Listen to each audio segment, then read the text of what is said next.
Meu avô tinha um ofício de ferreiro e quem mexe com a forja é algum. E nascendo ferreiro foi guerreiro, meu avô não foi qualquer um. Eu tenho o direito de respirar, porque Oxalá nos traz o ar.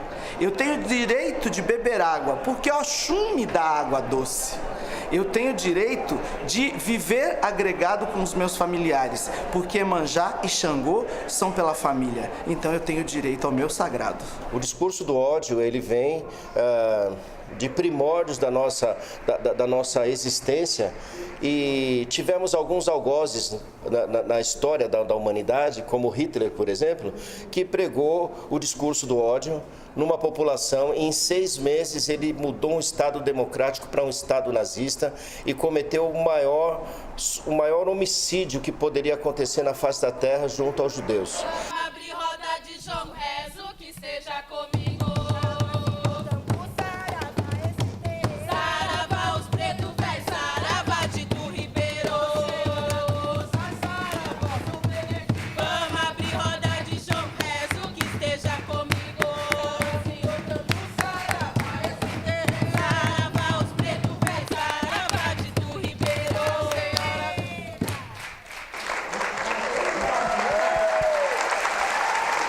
Comunidade de Tu Ribeiro, aqui no nosso programa A Voz das Religiões. Eu vou convidar a mãe Alê do Jongo para sentar com a gente.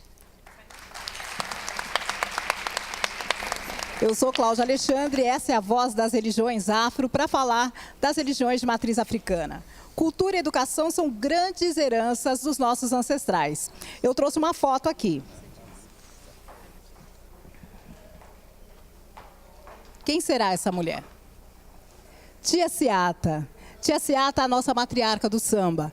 Ela não era só do samba, ela era do axé também. Uma grande iniciada para o meu orixá, Oxum. Alguém trouxe foto? Que maravilha. Então eu vou apresentar. Nós estamos aqui com a doutoranda Ana Laura. Obrigada pela sua presença. Mãe Tayane, que veio de Salvador. Babá Sidney. E a Iá, Alê do Jongo. Vamos começar pela senhora, mãe Tayane. Que foto é essa?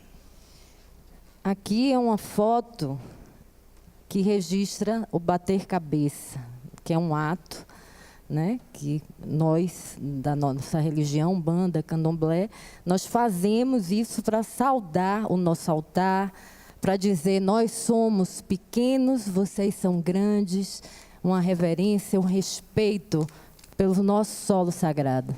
E o senhor Babá Sidney, que foto é essa? Eu trouxe essa imagem porque você que nos ouve sabe bem que a nossa religiosidade é perseguida por conta de corpos pretos que foram arrancados do continente africano. E eu sempre reitero que a escravidão não foi um romance, foi um crime. Muito bem. Então, vocês nos devem respeito, vocês nos devem. Muito bem, Babá Sidney. Eu vou perguntar para a mãe Alê do Jongo, que não trouxe uma imagem, mas tem muitas imagens no seu pensamento. E aí a gente queria mostrar a imagem do seu estandarte. Você pode pegar, por favor? O que significa essa bandeira? A nossa bandeira, nosso estandarte do Jongo, traz uma sankofa, que é aquele símbolo que está ali no meio. E a sankofa, para a nossa comunidade, é extremamente importante, porque significa que nunca é tarde para voltarmos atrás e buscarmos as nossas raízes. O jongo é tido como o pai do samba, o jongo é tido como o tio-avô da capoeira, por ser essa referência banto no Brasil, que tanto contribui e contribuiu para a nossa cultura, para a nossa linguagem e para a resistência desses nossos corpos. A capoeira é uma manifestação cultural intimamente ligada à religião afro-brasileira. Foi crime até 1940. A exemplo da capoeira, a culinária afro-brasileira, que representa o Brasil no mundo da gastronomia, era vista como coisa de gente sem valor.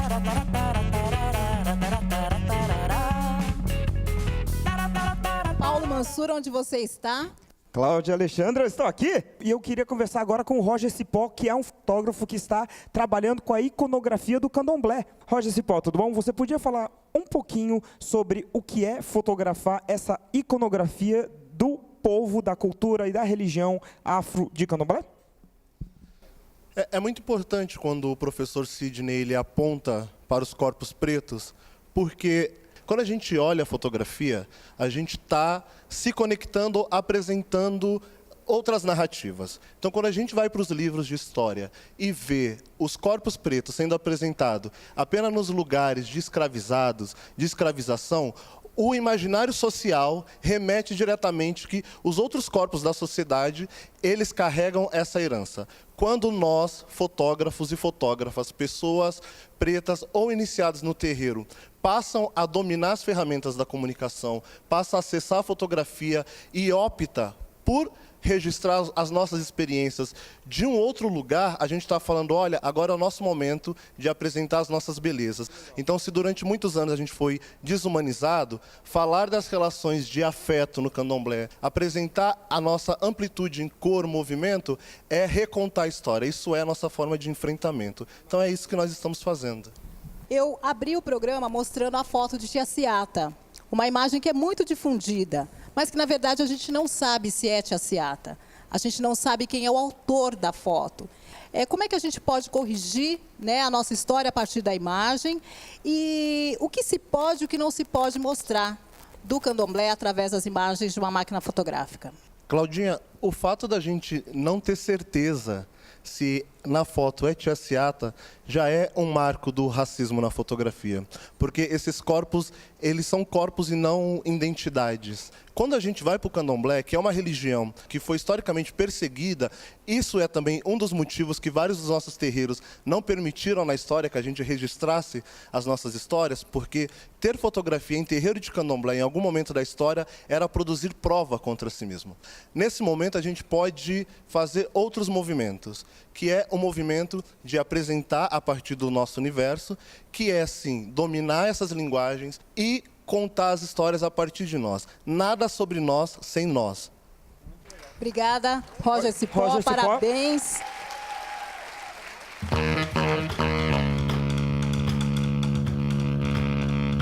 Há 40 anos eu tenho um afoxé que abre o Carnaval de São Paulo, mostrando a cultura do candomblé, o seu lado profano, mas os orixás vão para a rua. Então, para nós, é um espaço de visibilidade para a nossa religião. É muito importante que nós pensemos na diáspora africana, na dor dos nossos antepassados, para que eles mantivessem o nosso culto e a nossa tradição. Então, continuar com essas tradições é apenas honrar a nossa memória, a nossa ancestralidade e a parte da África que ainda habita em nós. Ora, eu. Dizem que mãe menininha do Cantuá era doce como Oxum e gostava de cantar. A oração à mãe menininha, aquela, ai minha mãe menininha, é uma das músicas de candomblé de maior sucesso em todos os tempos. Mãe Menininha ajudou a trazer artistas, intelectuais e políticos para o axé. Com Mãe Menininha no Cantuá, o candomblé começa a aparecer em romances, novelas e filmes e fica mais conhecido fora dos terreiros. Mãe Menininha comandava os atabaques do Cantuá, cantando e sacudindo seu adijá. Eu vou fazer uma pergunta para a mãe Tayane, que é um bandista, que é de Salvador, um espaço onde as pessoas acham que só tem o candomblé, né? E a senhora toca umbanda em Salvador. Eu queria saber a tradição oral e a umbanda, como se conversa? As pessoas não sabem que na Bahia tem umbanda, mas tem umbanda, tem muito terreiro de umbanda. E tem uma umbanda linda também, que ela se mistura também com o candomblé. Né? Então, isso é importante. E essa oralidade existe na Umbanda. Né? A Umbanda é uma religião brasileira, né? Fundada por um brasileiro, mas que ela bebe, né, dessa cultura toda nossa. Dessa Claudinha, matriz africana, se a mãe me né? permitir, Pois não. Vale destacar, não é? Muitas pessoas acreditam que o continente africano é ágrafo, ou seja, que ele não tem escrita. Não, o continente africano não é ágrafo, né? O continente africano, ele é de tradição oral. E ele não precisa ser de tradição escrita para satisfazer os valores da Europa. Essa é a questão.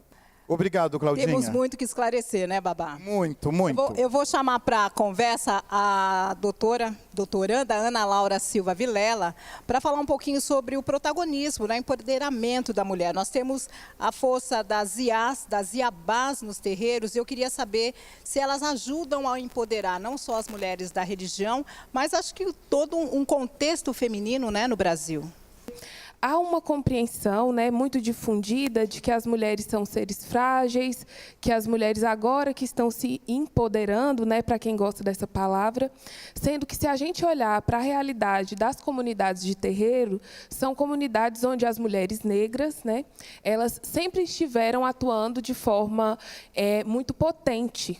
Então, essa alusão a um poder feminino, coisa que não é comum de outras religiões, ela serve, primeiro, dando força para pessoas que têm uma vida marcada, e mulheres que têm uma vida marcada pelo racismo, né, pela desigualdade de gênero, pela desigualdade de classe, e serve também porque as nossas ancestrais, Yansan, Oxum, elas são mulheres guerreiras, né, que têm muita força, que sempre fizeram política, muito antes até de vocábulos que hoje estão no nosso dia a dia, como feminismo.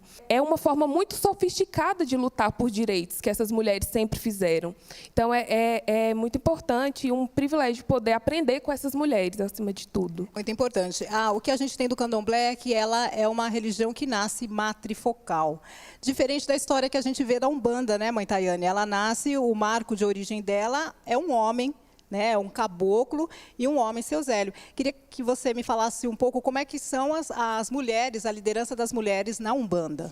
Realmente, né, principalmente aqui em São Paulo, se vê muito mais sacerdotes umbandistas do que mulheres, né? Lá em Salvador, a gente tem uma igualdade, né? Não sei se pela influência forte do candomblé, mas o interessante disso tudo é que não importa, né, se é um pai ou uma mãe, o que importa é como vai se conduzir o trabalho, né?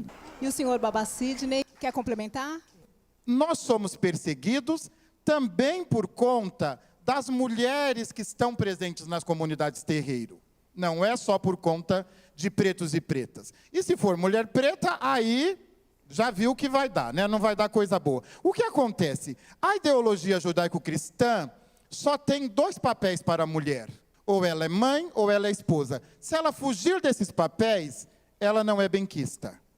As nossas mulheres, as nossas divindades, não. Nós temos mulheres guerreiras, nós temos amazonas, nós temos mulheres sedutoras, nós temos mulheres mães de 9 filhos, nós temos mulheres...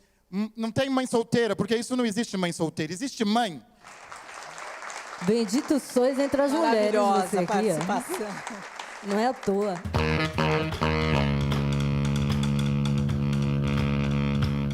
Carrego a palavra patuá como quem anseia a sorte, coloco ela à frente para ter rumo norte. O que seria das minhas mãos sem o mergulho da caneta, agora articulada e dona das minhas próprias palavras?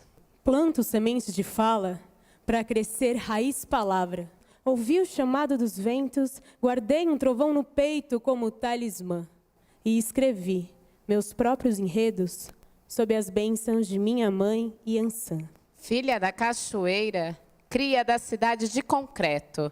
Falo alto, falo fino, falo mesmo. Mulher é bicho gente, que sangra e que sonha. Eu, lírica, sou grande.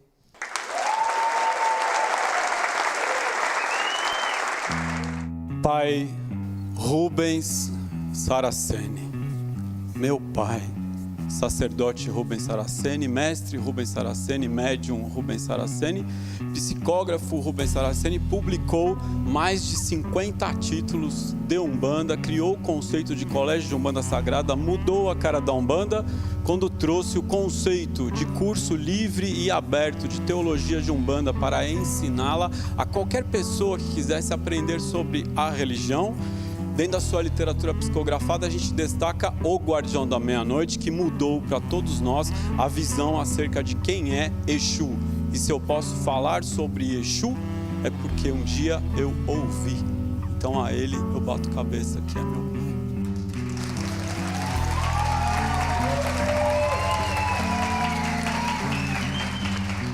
brasileiro é único. Você tem aquele abraço, aquele acolhimento, aquela felicidade. O brasileiro é lindo. O brasileiro é lindo por causa da mistura. Eu sou mistura de europeia com índio, com negro. Então, o brasileiro é isso, é mistura, é amor, é tudo misturado.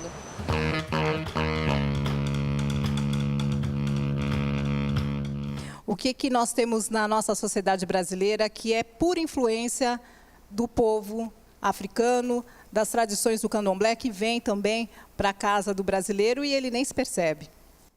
O brasileiro é muito africano, não é? Quer dizer, o respeito pelo mais velho, o respeito pela mãe, o respeito pelo pai. A alegria brasileira é autenticamente africana. Ela não é europeia. Faça-me o favor, não é? Não é? Eu já morei na Europa, né? Quer dizer, nada contra, mas enfim, eles não têm a nossa alegria, eles não têm o nosso gingado, vide o jongo, mãe pode dizer, falar sobre isso, não é? Mas aí nós somos perseguidos. Por que nós somos perseguidos? Porque nós estamos na sociedade do falo, na sociedade do ereto, e na sociedade que diz que ser flexível é fraqueza, não é? Se fosse fraqueza, eu nem estaria aqui, porque o que manteve pretos e pretas até hoje? Foi a flexibilidade. Então, isso tudo, nesta sociedade cartesiana, nesta sociedade enrijecida, faz com que todos nos persigam também. Nós ainda estamos falando de influências e a gente sabe que a Umbanda é brasileira. O candomblé é brasileiro, né? E o jongo é brasileiro, não é? O jongo, ele é brasileiro. Ele tem toda uma influência da região de Congo e Angola, dos africanos bantus que vieram, principalmente para o trabalho nas fazendas cafeeiras da região sudeste do Brasil, mas ele se organiza como essa manifestação, que através da ginga, do toque, do canto, da dança, ele metaforiza e faz com que haja a permanência da religiosidade, do sagrado, da oralidade, das histórias, das memórias. Tudo que se canta numa roda de jongo é uma mensagem de alguém para alguém, é uma crítica social, é um registro, né? Quando a gente canta, ô senzaleiro, não prende no caderno a minha história, ela corre livre na memória. A gente está falando da oralidade, dessa educação que rompe, né, com essa tradição que é da nossa influência. Eu quero agradecer os convidados do programa A Voz das Religiões Afro. Quero agradecer a Ana Laura. Obrigada, Ana Laura. Mãe Tayane, leve um abraço para os meus amigos baianos, para as iás maravilhosas, para os babás. Babá Sidney, muito obrigado pela presença. Mãe Alê, vamos fazer mais uma roda de jongo? Bora lá. Vamos convidar a Mãe Tayane para cantar? Eu quero agradecer a plateia maravilhosa que está participando com a gente. Paulo Mansur, muito obrigada. Obrigado, Cláudia. E preto velho está cansado de tanto trabalhar. Preto velho está cansado de tanto curimbar. Preto velho está cansado de tanto trabalhar. Preto velho está cansado de tanto curimbar. Risco o ponto, queima pólvora, essa é a nossa caminhada. Quem tem fé tem tudo, quem não tem fé não tem nada. Risco o ponto, queima pólvora, essa é a nossa caminhada. Quem tem fé tem tudo, quem não tem fé não tem nada. Quem tem fé tem tudo, quem não tem fé não tem nada. Oi, quem tem fé tem tudo, quem não tem fé não tem nada. Quem tem fé tem tudo, quem não tem fé não tem nada. Oi, quem tem fé tem tudo, quem não tem fé não tem nada. E tem mais religião afro. Nos próximos programas... E o próprio brasileiro nem se apercebe que está falando africano. Olha, moreo, chapanã, eu ajaro. Olha, moreo, chapanã, eu ajaro. Em geral, nós de candomblé sempre estamos em paz. O axé é a paz.